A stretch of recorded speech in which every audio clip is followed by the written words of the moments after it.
She thought it was just another hitchhike. But when she entered that car, her life was sealed in darkness for 7 years. Locked in a box, tortured, controlled by fear. This is not fiction. This is Colleen Stan's true story.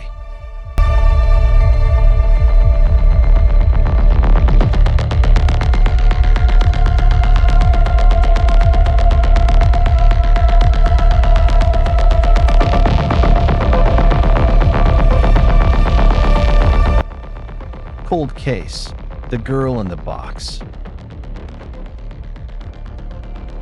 This is a true story that took place in California, USA, in the late 1970s. The evidence, testimonies, and verdicts are all recorded in official police files, court records, and contemporary news reports. The victim, a 20-year-old woman named Colleen Stan, endured one of the most horrific nightmares imaginable. She was kidnapped, imprisoned, and tortured for over 7 years. The only thing keeping this from being a horror movie is that it really happened. May 19, 1977, Colleen Stan, a tall, blue-eyed young woman, shy but independent, decided to hitchhike from Eugene, Oregon, to California to attend a friend's birthday party. She had hitchhiked before and trusted her instincts. That day, she rejected several rides. Something felt off. Then, a blue Dodge pulled over. Inside was a young couple with a baby in the back seat. Colleen relaxed. Anyone with a baby must be safe. She got in. She had just entered hell and didn't know it. At first, they made casual conversation. The man introduced himself as Cameron Hooker. His wife's name was Janice. They said they were out for a scenic drive. But hours later, near a remote forest area outside Red Bluff, Cameron pulled over, suddenly. He pulled a knife, held it to Colleen's throat, and locked a heavy wooden box over her head. A specially constructed head box designed to block out all sound and light. She was tied up, gagged, and shoved into the car trunk. She could still hear the baby crying, and Janice doing nothing to stop it. Colleen woke up in a basement. Her arms and legs were shackled. The wooden head box was still on. No light, no sound. The only thing she heard were Cameron's footsteps, the creaking of the cellar door, and Janice's occasional, chilling laugh. After days of starvation and psychological torture, Cameron read her a slave contract, declaring she now belonged to him forever. He told her about a secret, powerful group called the Company, which would kill her or her family if she disobeyed or escaped. Colleen, young, isolated, terrified, believed him. And then he locked her inside a small wooden box under their bed, where she would spend 23 hours a day for the next 7 years. The box was just over 1 meter long and 40 centimeters high. No ventilation, except for a few tiny holes. In summer, temperatures inside soared above 100 degrees Fahrenheit, 38 degrees Celsius. She was only allowed out to eat briefly or to be tortured, Cameron whipped her, shocked her with electricity, hung her upside down, twisted her limbs. But he had one strange rule: no rape. He said it was forbidden by the Company. During all of this, Janice witnessed everything. Yet she continued living in the same house, eating meals, caring for their child, all above the spot where Colleen lay imprisoned. A year passed. Colleen began to comply completely. She called him master. She was allowed to do chores around the house, care for the baby. But at night, she returned to the box. Cameron took her to parks, restaurants, even back to visit her family, and she didn't run. Why? because she believed the company was real. During the visit, she smiled, said everything was fine. That night, Cameron made her write a letter saying she was staying voluntarily to keep as proof.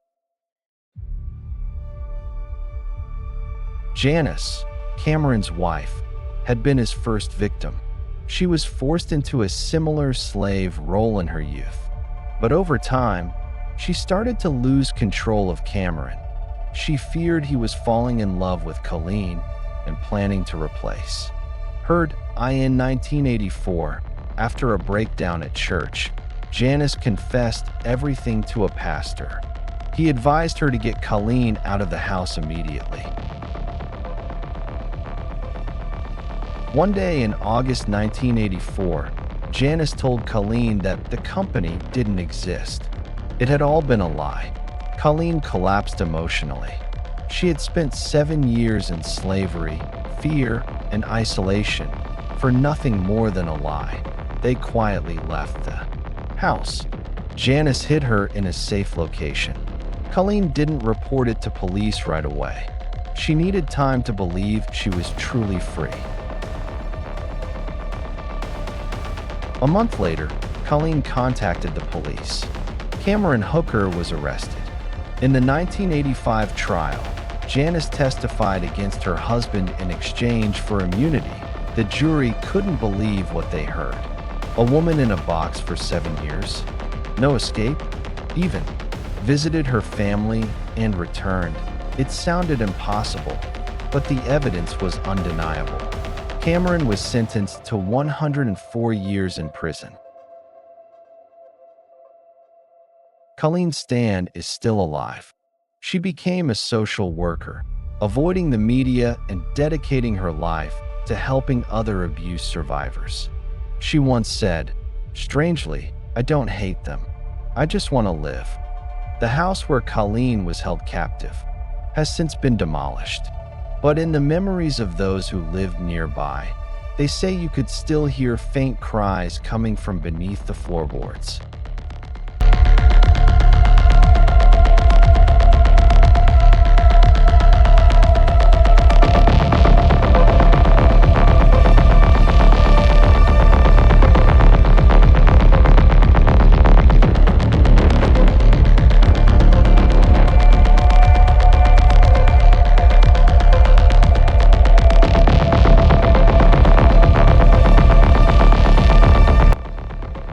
An entire village gone. No blood, no screams, no goodbye. In 1930, a trapper arrived at the Inuit village of Anjikuni and found meals still warm, fires still burning, but not a single soul. What happened here remains one of the most terrifying disappearances in history.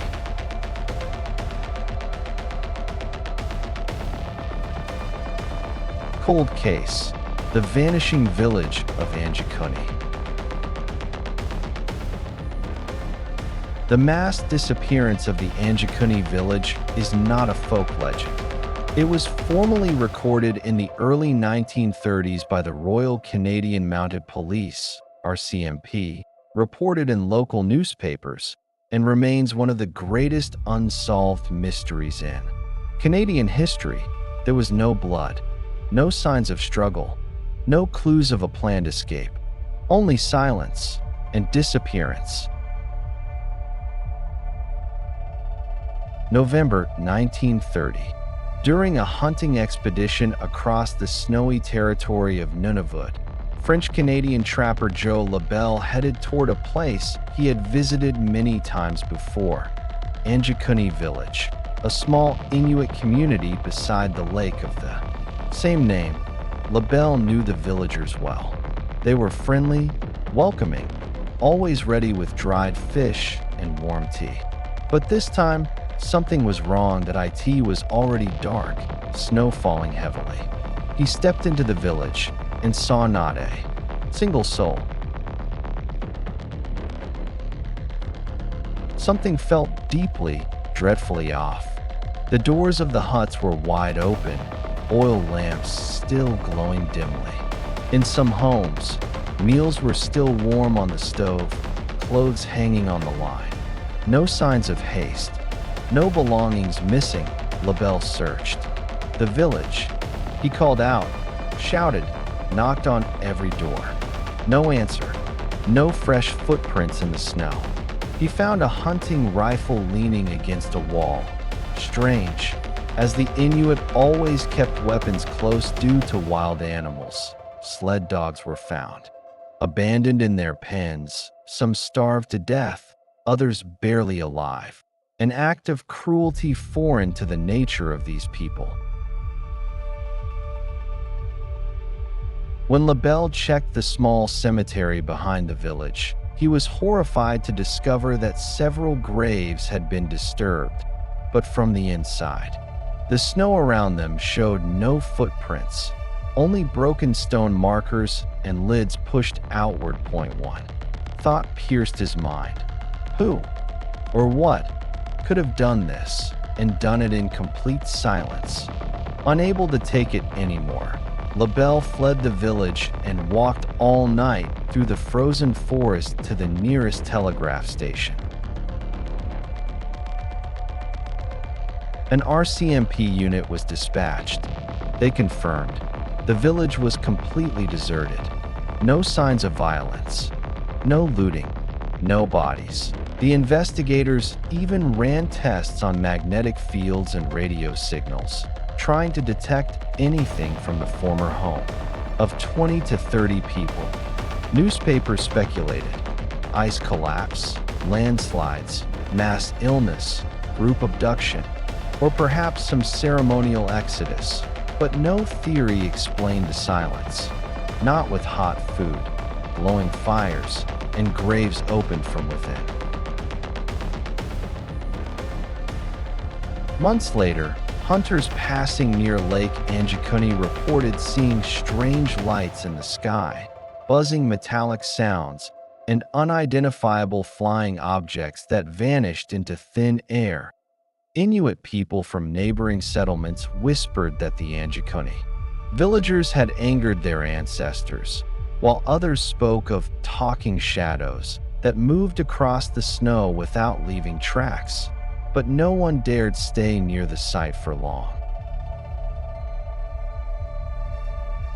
Decades passed. Those who once knew the Anjikuni people were long gone. The RCMP files now sit in national archives, but no new detail has ever emerged. There were no migration records, no reports of relocation. No villager from Anjikuni was ever found anywhere else. One anthropologist once wrote in his journal, "If they left, they did not walk away. And if they died somewhere beyond human sight." Today, Lake Anjikuni remains still in the Arctic wilderness, far from tourist maps. The village site is nothing more than patches of broken stone buried in snow. But if you go there on a moonless night, stand still, and listen, you might hear the whine of distant sled dogs, the faint crunch of footsteps, or worse, a whisper behind you, while there is no one around.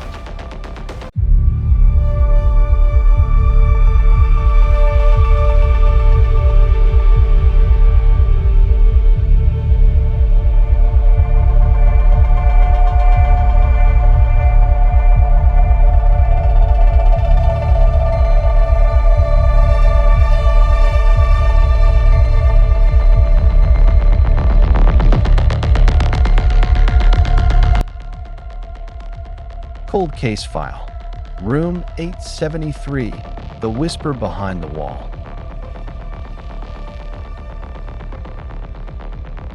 A luxury hotel, a sealed room, and whispers behind a wall that no longer has a door. This is not a ghost story, it's a real case. Room 873 was once part of Fairmont Banff Springs. Then it vanished after something terrible happened inside.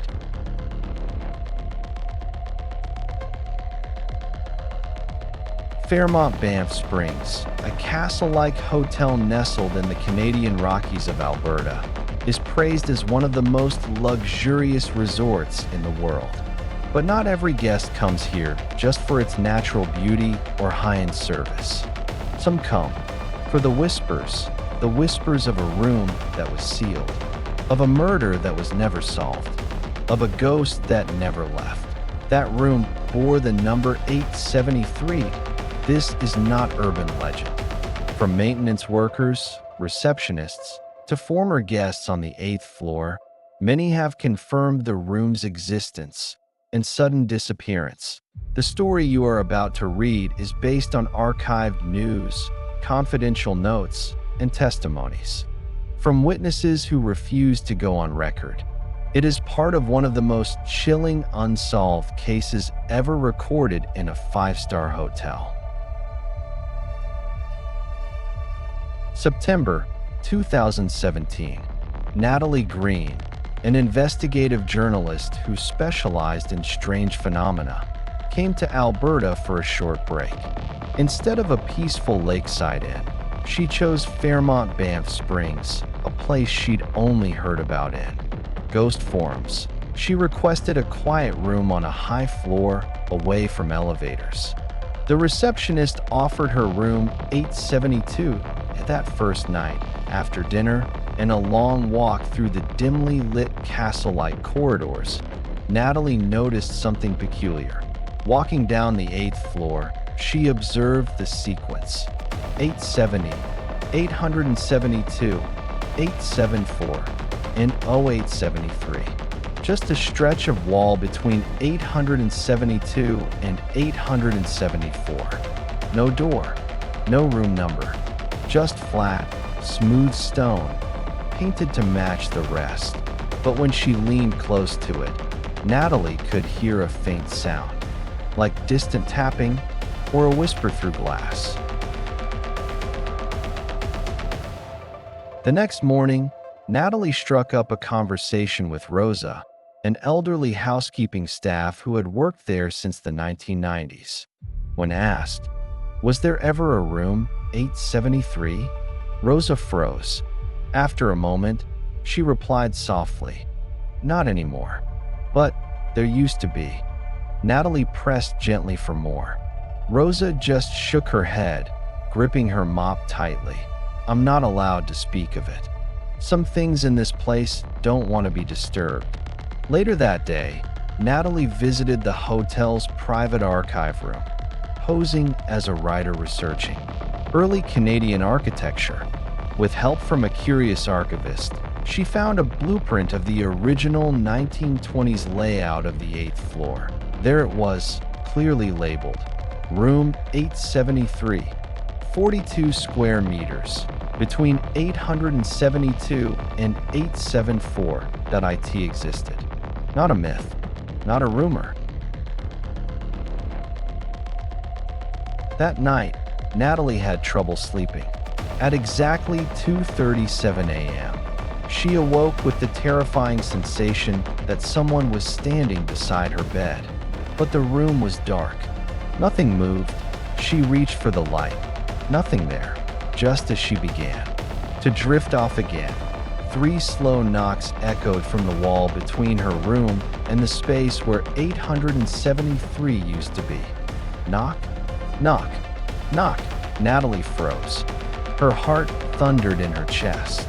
The next morning, when she went to wash her face, she found a small, faint handprint on the mirror. She hadn't touched it. The print was far too small to be hers.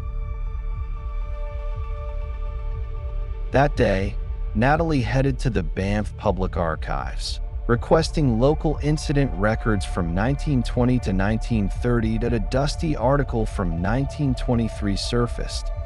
Tragedy at Banff Hotel. Family found dead in guest room. No photos, no names, no follow-up, but the last line was striking. Hotel representatives declined comment. The room was closed indefinitely. Natalie enlarged the clipping and noticed a handwritten note scratched faintly below the printed text, as if someone had tried to erase it. Room 873, 8th floor. Following the lead, Natalie tracked down David A., a former night guard at the hotel between 1986 to 1993. He agreed to meet in a coffee shop far from the resort. David was thin, pale, and clearly shaken. After some small talk, Natalie went direct. Was room 873 ever in use? He nodded slowly, eyes fixed on the cup in his hands. I did night shifts when it was still active. Guests could book it like any other. But then things started to happen. He described guests reporting a woman standing motionless in the mirror, staring at them. The woman had no reflection in the mirror. Security called multiple times for disturbances. Once, the bathroom mirror shattered outward, as if something inside had burst through. The phone in room 873 would ring the front desk. Even after the line was cut, Natalie whispered, "So they sealed it?" David shook his head. They didn't. Just seal it. They chained the door shut, then built a brick wall over it. But I swear, I've seen the light inside flicker at night.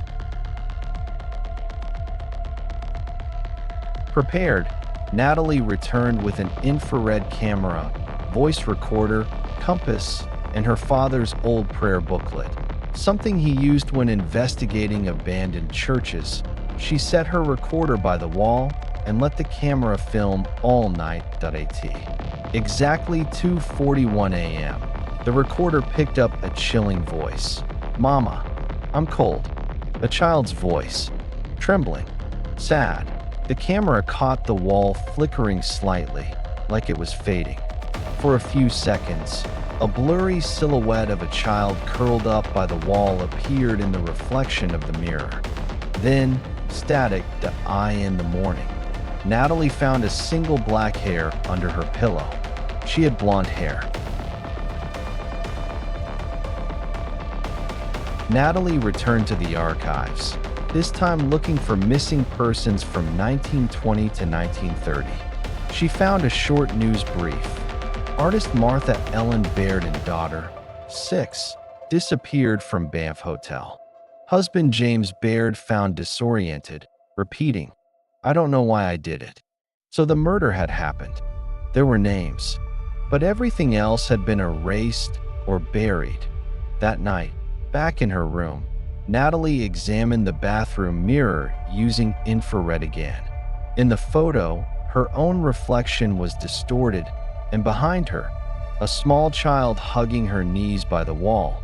She turned around. No one there. She wiped the fog from the mirror again. A message appeared in the mist. "I'm still here."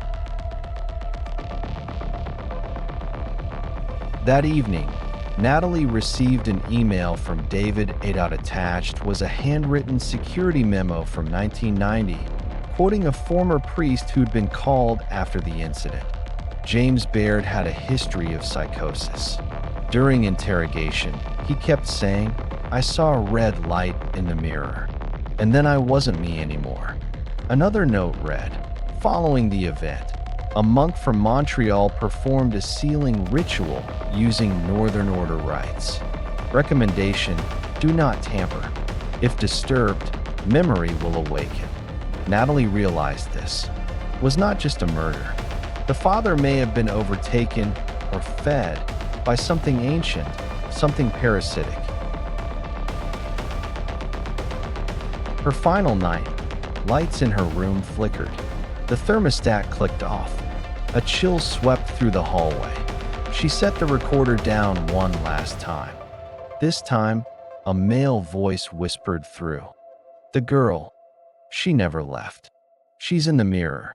The mirror began to crack, slowly, from the center outward. In it, Natalie didn't see her reflection. Only a bloodied man staring back, eyes pitch black, blood dripping down his temple. He looked straight at her. I had to stop what she was becoming. The mirror shattered. Natalie blacked out. Natalie was found the next morning, unconscious on the bathroom floor. No injuries. Her camera, laptop, recorder, all malfunctioned. All data lost. She left the hotel that morning. She never returned.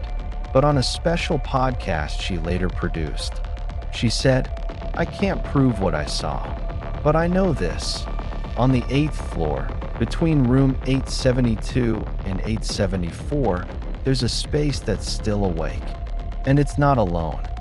Months later, guests staying at Fairmont Banff Springs continued to report a child sobbing at 2:37 a.m. from a wall with no door. Hotel staff just smiled politely. Old buildings. Sometimes they creak.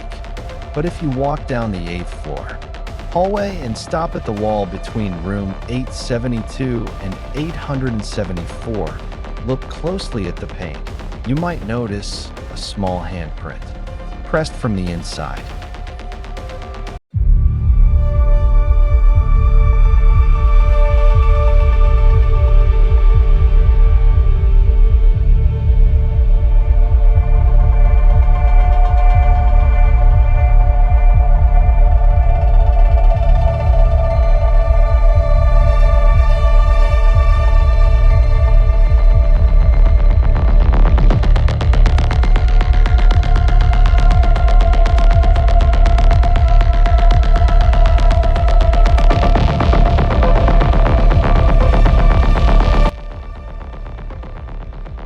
Cold case file.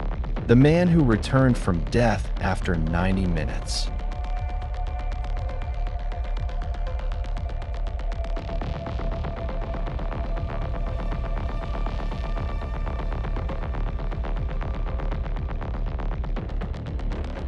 What happens when someone's heart stops for 90 minutes and then restarts on its own?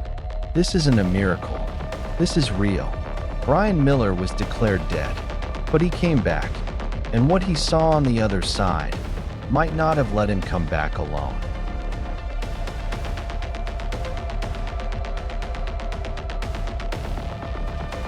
The case happened in 2014 in the state of Ohio, USA, and it's not urban legend. It was officially recorded in hospital reports, with the attending physician noting, "Patient Brian Miller, complete cardiac arrest for more than 45 minutes." After being declared deceased, before spontaneous return of heartbeat without intervention, doctors labeled it a case of the Lazarus phenomenon, a rare event where someone pronounced dead suddenly regains vital signs. But what made Brian Miller's case so extraordinary were the things he claimed to have seen while his heart was no longer beating. Images, voices, a vivid journey, and a message no one could explain. Brian Miller, 41, was an ordinary man, no criminal record, no chronic illness. Living peacefully with his wife and 2 kids in Aurora, Ohio, he worked as a delivery truck driver. He had a mild cardiac history, but had never been hospitalized for anything major. On February 12, 2014, during a bitter winter evening, Brian came home from a late shift and told his wife that he felt a sharp pain in his chest, then suddenly collapsed in the living room. An ambulance arrived within 7 minutes. By then, Brian was in full cardiac arrest caused by coronary artery dissection, one of the most fatal types of heart failure. He was rushed to Altman Hospital, where doctors immediately began resuscitation, defibrillation, cardioversion, epinephrine, CPR, then silence. No heartbeat. At 9:17 p.m., after more than 30 minutes of failed attempts, lead doctor Rachel Nguyen declared, "Time of death, 9:17 p.m. The team disconnected the electrodes. Machines were powered down. A white sheet was gently drawn over his body. Notes were written. Silence returned. Dr. Nguyen later said, "There was something unfinished in the room. His body didn't go cold like the others. Something was waiting." 30 minutes after the official declaration, Nurse Jenny returned to prepare the body for transfer. That's when the heart monitor beeped. A faint spike appeared on the ECG. Brian Miller's heart had restarted. On its own. No shock. No CPR. For 10 seconds, everyone stood frozen before springing back into action. When Brian regained consciousness, he was moved to intensive care. To everyone's astonishment, there was no brain damage, no sign of oxygen deprivation. Then he began to speak. Calmly, clearly, I didn't dream. I walked through something. It was too real. I felt wind. I saw light. I smelled flowers and soil. He described walking a white stone path, flanked by endless fields of flowers. In the distance, a woman stood waiting. It was Kay, his sister-in-law who had died 2 years earlier. She wore a white dress, her hair done up just like I remembered. She didn't speak, but I understood. She wanted me to follow. And I walked. I felt light, free. My chest didn't hurt. Nothing did. Then he whispered something that chilled everyone in the room. As I reached her, a hand touched my shoulder, pulled me back. There was no one behind me, but I was yanked away, hard. That's when I heard my heart again. Some physicians believed it was a delayed cardiac repolarization, where heart cells slowly restore electrical potential after sudden arrest. This ultra-rare condition is called the Lazarus phenomenon, but no one could explain why his brain function returned fully after 45 minutes of no circulation, why he recalled vivid, consistent sensory memories, and most hauntingly, why the exact moment he felt pulled back coincided with the monitor spike. A neurologist was brought in to investigate. During the session, he asked, "Are you sure it wasn't a dream?" Brian looked him straight in the eye. "I've dreamed all my life. But that place was more real than being awake. I didn't want to come back, but something forced me." In the weeks after his recovery, Brian was hailed as a miracle. But to his wife, Laura Miller, something was off. He smiled more, but it was empty. He'd pause mid-sentence and stare into nothing. One night, I found him whispering, answering, someone invisible. Laura began logging the oddities. Every night for the first month, Brian woke up at exactly 2:42 a.m. The minute his heart restarted, she asked what he was dreaming. He said only, "I wasn't ready for what was waiting. I still don't want to go back." 2 months later, Brian stopped driving.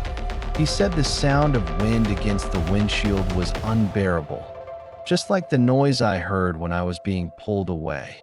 On the night of May 23rd, Laura woke to quiet sobbing. She opened her eyes and saw Brian sitting upright, staring blankly into the dark. His lips whispered a name, Kay. Laura froze. It was the name of the woman he'd seen in the other place. She turned on the light. The room was empty, but on the window pane, a faint handprint appeared from the outside. The next morning, Brian remembered nothing. A psychologist evaluated Brian, suspecting post-traumatic dissociative identity disorder in a private session. The doctor asked, "Do you believe you died?" Brian answered slowly, "I crossed death, but I didn't come back alone." The psychologist didn't understand. He noted it down. 2 weeks later, Brian screamed in his sleep, "It's watching through the mirror. Don't let it out." That night, the bathroom mirror cracked from the inside. No explanation. In 2015, a spiritual researcher named Dr. Wesley Grant requested Brian's medical file for a study on near-death experiences, but Altman Hospital replied, Records from 2014 regarding patient Brian Miller are currently unavailable. Archived internally, Grant reached out to a retired nurse who confirmed there was a handwritten chart stored separately. Notes included ECG recovery from flatline to 60 BPM in under 3 seconds, blood pressure returning without visible circulation, and one chilling line, and signed, "Life did not return, it was pulled back." In 2016, Brian went missing for 12 hours. Police found him sitting in a field near the train tracks. "Eyes vacant," he told them. "I heard the calling. K," and another voice, "Not human." I had to find the place. No charges were filed. No crime was committed. But from then on, Brian never spoke of his experience again to IN 2017. He withdrew from public view. His wife said, "He's alive, but he's not the man I married. Whatever is out there, it's still holding a part of him." Years later, Brian Miller remains the most famous Lazarus case in America. Doctors still argue, spiritualists still debate, and Laura still watches her husband with quiet fear. A theory, never published, whispered by a nurse was this: Brian didn't come back to life. Something else used his heart to return. The final question remains unanswered. When the heart starts beating again, can we be sure it's still the same soul inside?